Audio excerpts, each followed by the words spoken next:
এই আশ্চর্য বস্তুটা পরিবারের সবাইকে খেয়ে ফেলে, এমনকি গ্রামের মানুষদেরও খেতে শুরু করে। কারণ এই লোকের একটা মোটা তাজা শুয়োর ছিল, শুয়োরটাকে জবাই করে তারা সবকিছু রান্না করে খেয়ে ফেলে, শুধু ভুঁড়িটা পরে খাওয়ার জন্য রেখে দেয়। লোকটা একদিন আঙ্গুর বাগানে কাজ করতে যায়, ঘরে তার স্ত্রী এবং 3 মেয়ে রাতের খাবার রান্না করছিল। মা বড় মেয়েকে বলে উপরে গিয়ে ভুঁড়িটা নিয়ে আসো।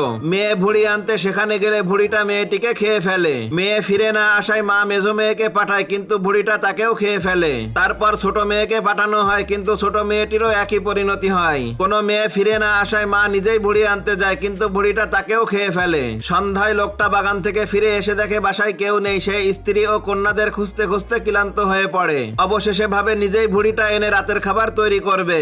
এটা ভেবে উপরে গেলে ভুঁড়ি তাকেও খেয়ে ফেলে। ভুঁড়িটা ভারী হয়ে যাওয়ায় দড়ি ছিঁড়ে নিচে পড়ে যায় এবং গড়িয়ে গড়িয়ে চলতে থাকে। তখন ভুঁড়িটা দেখে রাস্তা দিয়ে অনেক লোক আসছে, সেই ভুঁড়িটা একে একে সবাইকে খেয়ে ফেলে। পরে সে এক রাখালকে দেখতে পায় যে অনেকগুলো শুয়োর নিয়ে আসছিল। রাখাল ছুরি দিয়ে কিছু একটা কেটে কেটে খাচ্ছিল। ভুঁড়িটা শুয়োরের পাল সহ রাখালকেও খেয়ে ফেলে। তখন রাখাল তার ছুরি দিয়ে ভুঁড়িটাকে কেটে দেয় আর একে একে সবাই ভুঁড়ি থেকে বাইরে বেরিয়ে আসে।